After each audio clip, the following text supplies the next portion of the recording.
Next is the cyberbullying, or sometimes called as the cyber harassment, which involves the threatening, humiliating, or abusive behavior. It may be a direct at the women through social network, chats, even in gaming platforms nowadays. There are some gaming platforms where an audio and video is available, where the women are being harassed through these cyberbullying. It also includes some kind of insults, slurs, sexist abuses, mass trolling, and coordinated campaign to shame or silence women, especially those visible in public life. And next one is the cyber defamation.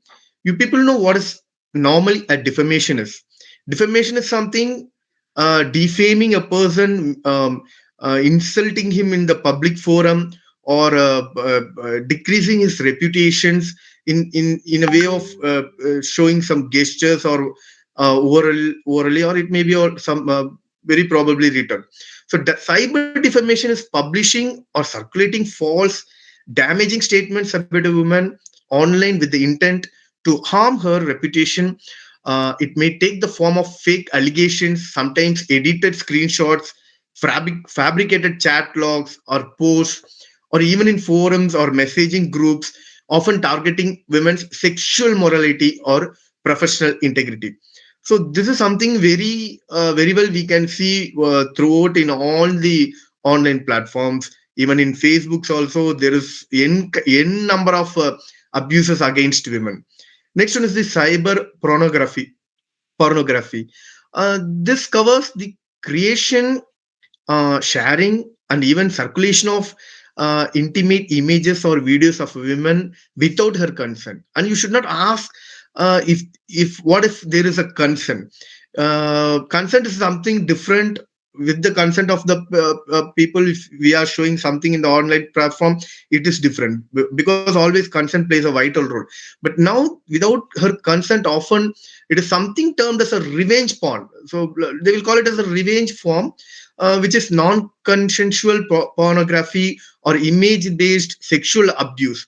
It may sometimes involve uploading images of women in pornographic sites without her consent, trading them, and getting funds from that, or sending them to her family or employers or even community to shame her or to coerce her.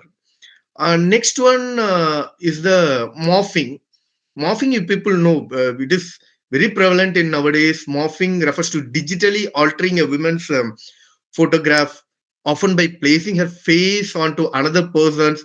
Even nowadays, many of actors came out this problem, that even nowadays recently Malayalam film actress came out with a complaint that her face has been morphed with some other images, and it has been given in the deep fake abuse. So uses of AI tools to generate highly realistic fake videos or audios, and frequently of a sexually in nature, which can devastate a woman's reputation and sense of safety. Very well, the sense of safety here is a question.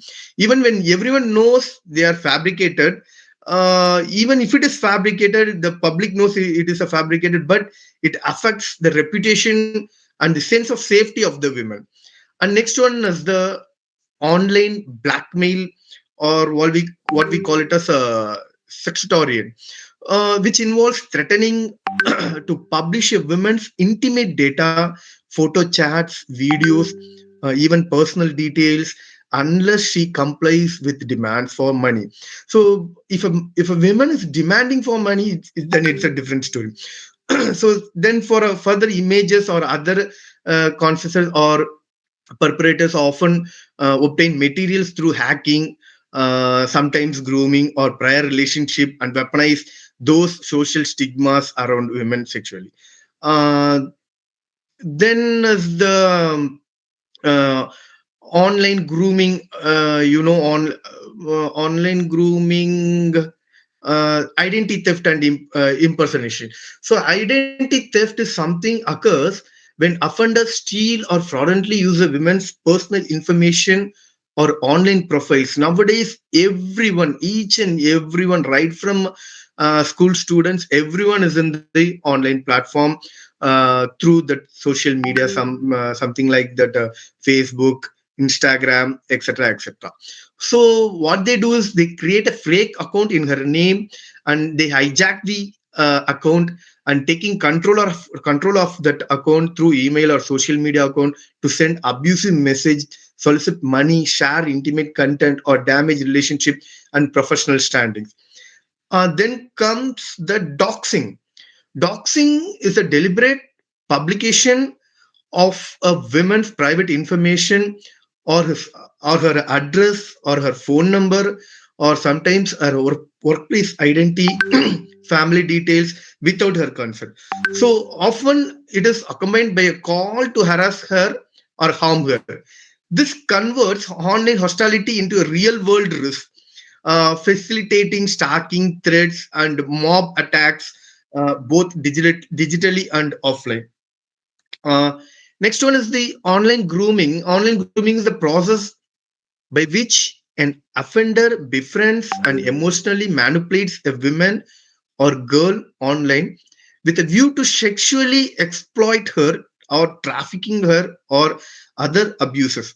So here the offender gradually builds trust towards that woman and isolates the victim from any kind of support from her parents or friends or from even the society, and solicits intimate content, and then either exploits or blackmail her, sometimes moving through moving the abuse, even offline mode, I mean physically also. So the online platform which leads to an offline harassment. Next one is the online misogyny. This includes gender based hate speech, mass trolling, rape threats, death threats, and coordinated campaigns to silence women.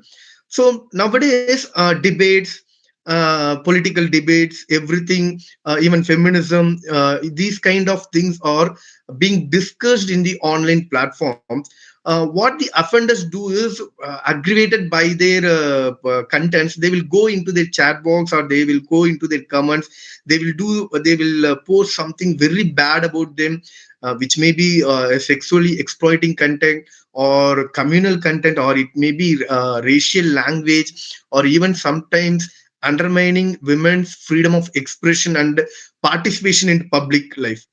um, so these are all the kinds of cyber crimes which is prevalent against a woman, any kind of women. The women may be a student, a teacher, a politician, or even a government employee, or sometimes even she may be from a top class society, whatever it is. These are all the things which is prevalently against women. So now we will see the what are all the provisions which are available for a woman. So what are all the Indian provisions, laws which safeguards or which punishes the person, offender, for doing this kind of cyber crimes. So when we talk about the role of law, the first comes is the Information Technology Act 2000. So Information Technology Act plays a vital role in punishing these kind of offenders doing cyber crimes against women. So there comes section 66C of the Indian Information Technology Act 2000, which talks about identity theft. So identity theft, if a person fraudulently or dishonestly uses another person's electronic signature, password, or unique identification, something example like hacking into her account, using her email, using her social media accounts, for example, Facebook accounts, Instagram accounts, or even it may be a Tinder account or anything it may be. So, doing some kind of identity theft, the offender may be punished. It's not maybe, it shall be punished to 3 years of imprisonment and a fine of rupees 1 lakh. So, section 66 plays a dominant role in punishing this offender. Next comes section 66D of the Information Technology Act 2000. Cheating by personation using computer resource. What is that? Creating fake profiles or a woman online to cheat or harass her or to deceive others in her name. So the person, basically the offender, what he will do is, here I will tell you something. It's not about he, it is also many times she also. Even women, if going against women, like cheating by personation. So here the offender will be punished up to 3 years, and as well as a fine amount of rupees 1 lakh. Next, Act Section 67. Section 67 of the Information Technology Act 2000 talks about publishing, transmitting obscene material in electronic form. So, posting or sending obscene or vulgar content, including to harass her or degrade the women, whether on social media or even through a small message or messaging apps, something like WhatsApp, etc. So, for the first conviction, that is for the if the offender is doing it for the first time, he or she will be put into imprisonment for up to 3 years and fine amount up to 5 lakhs. So subsequent conviction, if the offender is doing the same thing again for the next time or for the subsequent time, the offender may be punished up to 5 years and a fine up to 10 lakhs. Next comes Section 67A. So Section 67A talks about the same thing, but here comes an additional matter, which is sexually explicit materials. Here, the publishing and transmitting of sexually explicit material or circulation of sexually explicit images, videos, including non-sensual sharing of intimate images. For example, when a couple is loving or when a couple is in a relationship, what they do is they will take some photos, they will take some videos, even in public places or within the four walls, whatever it may be. They will take some videos for their what storing it in the mobile or in the gadgets. But later, after some kind of problem between the couple, what the person will do is, he will circulate the sexually images or videos without her consent in the public domain. So for those kind of offenses, the offender may be may be punished up to 5 years imprisonment and a fine up to 10 lakhs. And a subsequent offense may lead to 7 years of imprisonment and a similar or higher fine. Here the fine is not exposed, but the judge or the court may decide whatever the fine amount it may be for a subsequent offense. Next comes Section 67B, which is an child sexual content. So, the next step. So, the person or a child who is under the age of 18, they don't know much about the social media nowadays. They are very familiar with the social medias, but they don't know how it is going to harm them. So there should be a separate section that is called the Section 67B. It talks about creating, downloading, distributing, or advertising or browsing materials depicting children in a sexually explicit acts. So here the punishment is something, a rigorous imprisonment up to 5 years or more than a substantial fine. So the fine may be whatever it is up to the court, which may whatever it is may be deemed fit. So these are all the sections which we can find in the what is that Information Technology Act 2000, which plays a vital role in combating this cybercrime against women. Uh, the new BNS, that is the Bharatiya Nyaya Sangita, which focuses 2023, which focuses way somewhat higher than the prior in the Indian Penal Code. So, what are the sections available to combat this cybercrime against women? Are when it comes to the matter of BNS, that is to Bharatiya Nyaya Sangita, section 75. Section 75, it is on which criminalizes sexual harassment of women and largely reproduces and structures something very close to section 354A of the old Indian Penal Code. So in the Indian Penal Code, it talks about physical contact and advances, demand or request for sexual favors through showing porn videos to the victim, or showing some kind of pornography to the victim. So it is also covers sending absence or sexually colored messages, in the sense we cannot directly see what is in the message in the first read. We cannot identify it is something relating to that sexually content.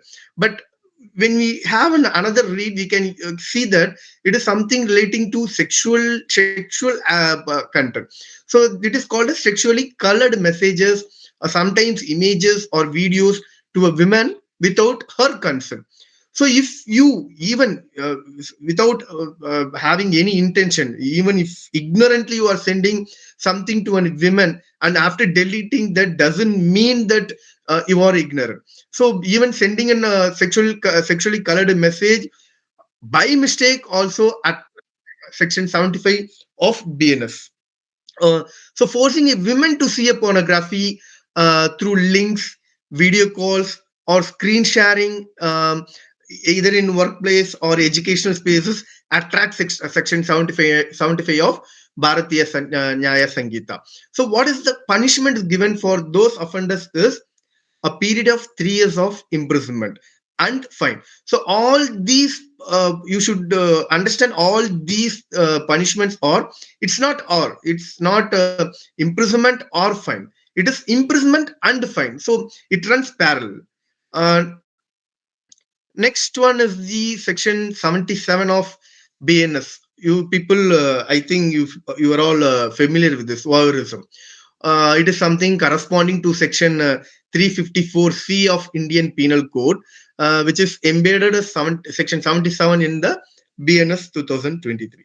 So section 77 penalizes a man who watches or even captures or disseminates or images of a woman engaging in a private act where she reasonably expects a privacy, uh, disseminates images knowing she consented only to the act and not to recording or sharing.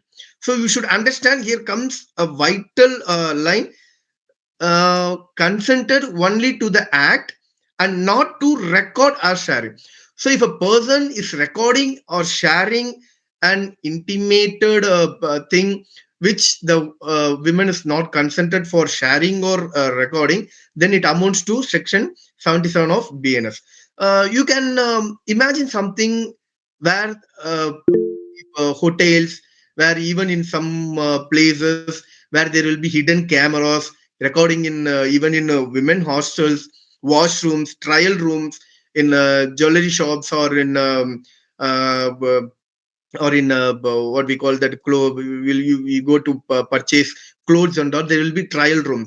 There are reports saying that there are many kinds of hidden cameras are there in that washrooms and trial rooms, and even in lodges stays. We can find we came to know in newspapers, in news, about hidden cameras in the washrooms, etc., etc.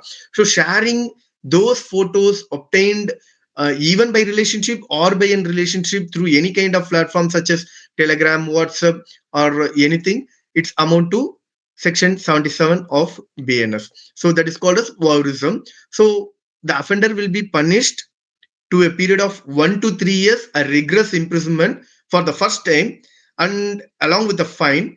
And if the offender is doing it for the subsequent time, 3 to 7 years of imprisonment and along with the fine. So this is something the BNS keeps same scale what is followed in the Indian Penal Code 354C of IPC. So the same thing they have embedded in 77 of BNS also. Next comes section 78 of the BNS, which is called as the stalking. Stalking includes cyber stalking also. Stalking in general is something physically is different, and the same thing which is now done through the internet. So internet stalking, cyber stalking become very, very, very familiar now. So people, it is something often we are hearing that is done in educational institutions, workplaces, and even in streets also. Now the other form in the name of cyber stalking.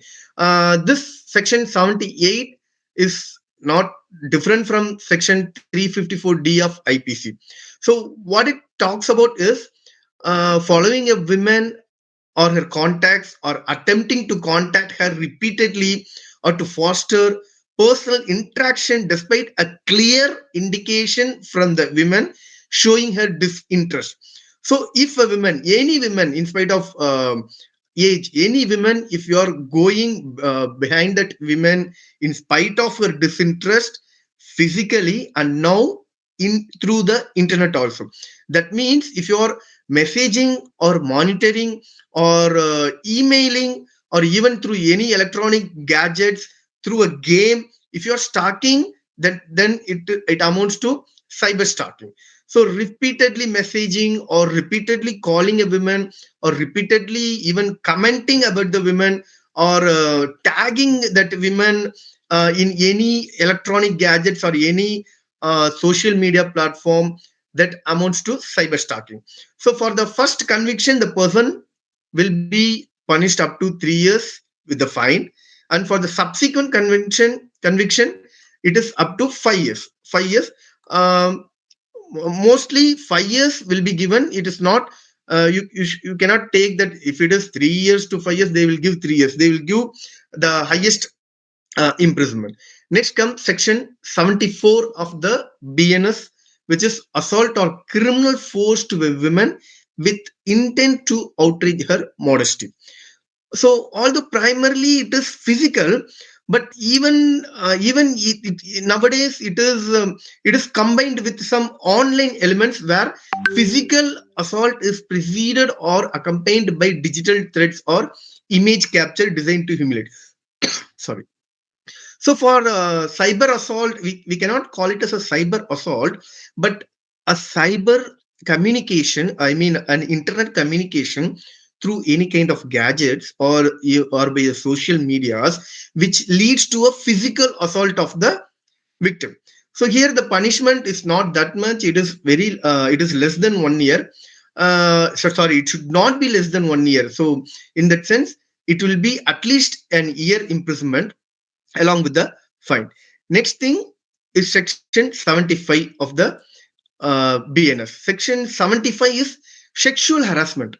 Sexual harassment in the means of showing pornography against the will of a woman. So I had seen in as a professor, I had seen in many places, not in many places. I can say some numbers. I had seen some places where a person a person sitting along with a woman who is unknown to him, he will be the offender will be showing a video or a woman just to capture the attention of that woman and showing his interest on that woman. So that is amounting to sexual harassment according to section 75. So making sexually colored remarks also included in this section 75 of BNF. So the punishment for sexual harassment is rigorous imprisonment up to 3 years. Next comes section 76, assault or use of criminal force to women with the intent to disrobe. So if an offender, if a person assaulting uh, a woman by a use of criminal force with the intention of disrobing or compelling a woman to be naked. So it is not only done physically, it is also many of times you had seen some games like blue whale game. People are very familiar with this with that. Some 2 years before it was banned, some 2 or 3 years before it was banned by the government of India. The game which mesmerizes the women or even it may be a boy also, it may be a girl also, it mesmerizes the person and it makes the person to do whatever the the platform is wants to do with the person. So it sometimes there are reports says that many of people died, committed suicide because of that and all. So next thing is section 77. 77 is watching, capturing, or disseminating images of women engaging in private act where she expect privacy, as I already discussed about that. Let's see section 78, cyber stalking. Cyber stalking, attempting or contacting a person, which we had already seen. So the first conviction is up to 3 years and a fine, and subsequent imprisonment is up to 5 years along with the fine. Next, we will see section 79. 79 is insulting the modesty of a woman by showing a gesture or word or whatever it may be, or any kind of symbolism, etc. So what section 79 denotes here is an offense to utter words, or even it may be a mild sound or a gesture which exhibits objects or intrude upon the privacy of any woman with an intent to insult her modesty. So it's a simple imprisonment up to 3 years and along with the fine. So so these are all the provisions. It may be Information Technology Act, or it may be BNS, or it may be the old IPC. These things plays at least a role in combating the what we call that cyber crime against women. So there are many cases. There are humpty number of cases still pending before the High Court and the Supreme Court, and even in the special courts, special courts, fast track courts, relating to this cyber crimes against women. And we can see in the news channels a number of reports saying that cyber stalking, cyber bullying, cyber stalking against the women. So in this I have picked some I have picked some of the case laws which is very familiar to discuss with. So the first case law which I'm gonna discuss about is Ritu Kohli case. Ritu Kohli case is a girl, Manisha Katura, was a state. It happened in the year 2001. 2001 is the era where the internet was slowly booming. We started with some emails. It was not that much faster. We were using some 2G, some kind of internets like that. So that time itself, the cyber crime, the word when the word internet came, the cyber crime against women also came came in limelight. So the case is something. Ritu Kohli's identity. Ritu Kohli is women. Ritu Kohli's identity was misused in a chat. It was an online chat. It was misused. Identity was misused, and it was shared that her phone number with some abusive languages. The offender shared everything in a chat box. Simply in a chat box. We cannot see anything in a chat box that time. We cannot see any images or anything. We can see only the words and the sentences in the chat box. So in the chat box, what that person done is he had published Ritu's identity, something like phone number, and along with some abusive language, stating that that offender stated something like she is a prostitute, something like that. So here the IPC law, according to and you should know that it was happened before the IT Act's amendments. So IPC was the prevailing law that time. Section 66A was applied along with the IT Act, and this case is the first reported case of cyber stalking in India. This was the first case where cyber stalking, we people came to know there is something called a cyber stalking. So it showed a need for a clear cyber stalking laws, and I can say it laid down the groundwork for the future of gender specific provisions. Next is the state of Tamil Nadu versus Suhas Katti. Uh, and this case is very familiar case where it was the first Indian conviction for a cyber harassment against a woman. Cyber harassment against a woman. Here, the accused created a fake email account and posted some defamatory and obscene message about the divorced woman. So yes, Suhas Kati is the offender here. So here the identity of the women, as it is very critical, the identity of the women will not be exposed. You people know. So here the divorced women's identity through an email is posted, and it is in a chat group, in something like a chat group. So here the section 67 of the Information Technology Act 2000 was applied, and the punishment for publishing or transmitting obscene material in electronic form, what the section 67 of the Information Technology talks about. So here the here the something I have to applaud about this judgment is this case a trial phase of only 7 months from the date of the complaint has been lodged. So within 7 months, the offender was punished according to Section 67 of the Information Technology Act. Something as a matter of 7 months nowadays, we can call it as earlier in the eye of justice. Next, the case law is Shreya Singhal versus Union of India. It was happened 10 years before, a decade before, in the year 2015. Here, what the Supreme Court done is, the Supreme Court had struck down Section 66A of the Information Technology Act, which had penalized offensive content online, but was often used against women reporting abuse. So here the fact is something, while it is not an harassment case itself, Section 66A was widely used for prosecuting cyber offenses, including abuse of women. So here the vague language led to an misuse. Here the vague language of the women led to an misuse. The case something, it shaped the approach towards a larger scale takedowns, privacy and platforms accountability of things. Next case law is very recent case law, Shushil Ansal versus State through NCT of Delhi.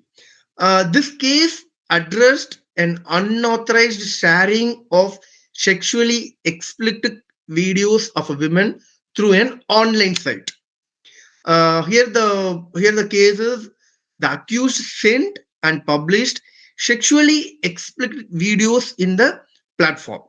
So here section 67A and 77 of the Bharatiya Nyaya Sangha played a role, and the court imposed a strict sentencing and highlighted judicial commitment through judicial commitment in protecting the dignity of a woman through online. This is something we have to address about the how the court is approaching the online, the internet kind of cyber crimes against women. So these are all the insights about a small introductory insights about cyber crimes against women. I want to share to you a bit. Now, Mercy, Yes, sir. yes, I have done with that things. So these are all the introductory things about this cyber crimes against women, and it is a in larger sense we have that much of case laws and provisions to deal about. As it is a booming topic, we can discuss further in the next session, I guess. Okay. Okay, sir. Thank you, sir. It was a nice session, sir. Now we'll go to a question and answer session. We will now open the floor for the question and answer sessions. Participants, kindly type your questions in the chat box or unmute yourself and ask directly.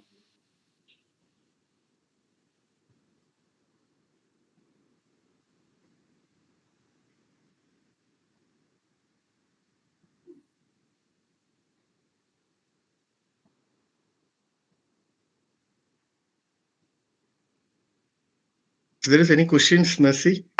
Sir, I have one question, sir. Yes, Anthony. Sir, do you think India needs any special law for cyber attack against women in future? See, definitely not only India, universally they should be. I mean, I'm a master's in international law, so there is we have embedded the alternate dispute resolutions according to the UNICITR. So there should be a universal law. So throughout the world, all the 193 countries, there should be a universal law because if you take this cyber crime, the person can do it from anywhere. He can be in Brazil, he can be in Italy, he can be anywhere. He can do the cyber stalking, cyber crimes against human. So there should be a special provision, a special act, which has to parallelly run along with the international law to combat this cyber crimes against women. Thank you, sir. Participants, any other questions? You can kindly unmute yourself and ask directly, or else you can type in chat box.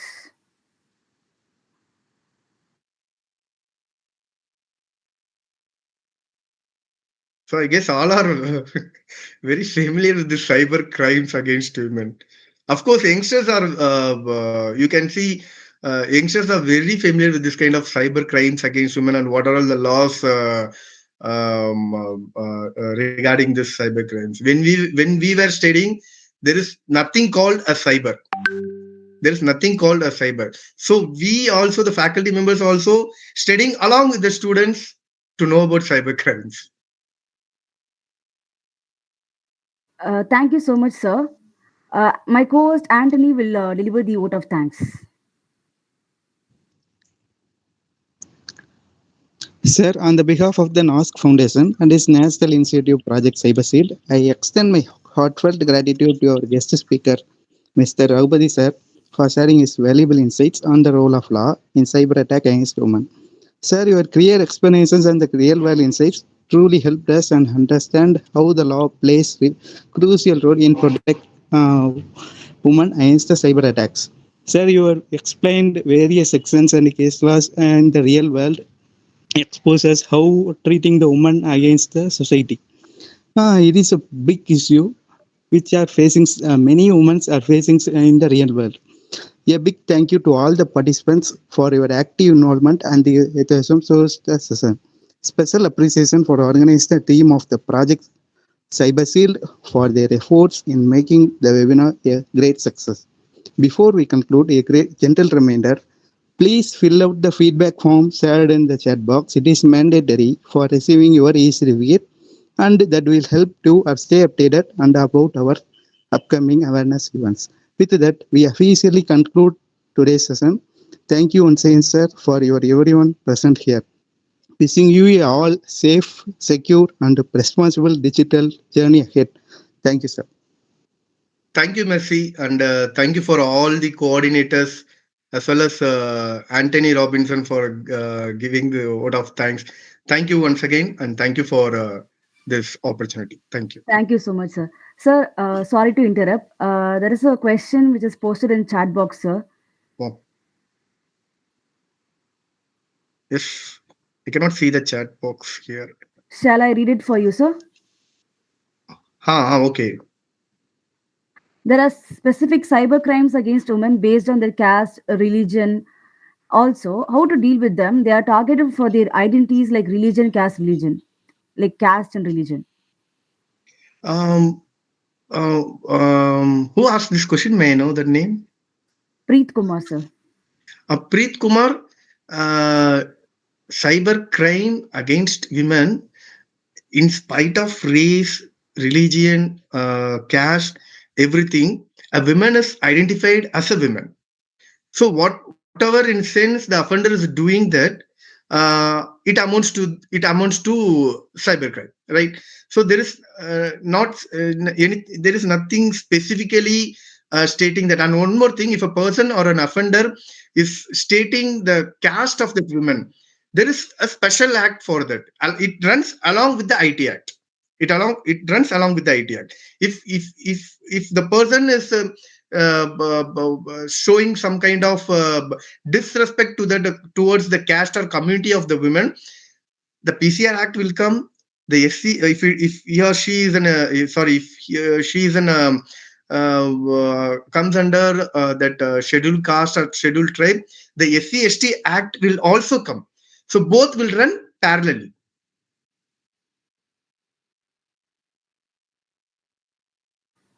Okay, sir. Thank you so much, sir. So shall we wind up? Yes, sir. Okay. Thank you, Mercy. Thank you, coordinators. Thank you. Thank you, sir.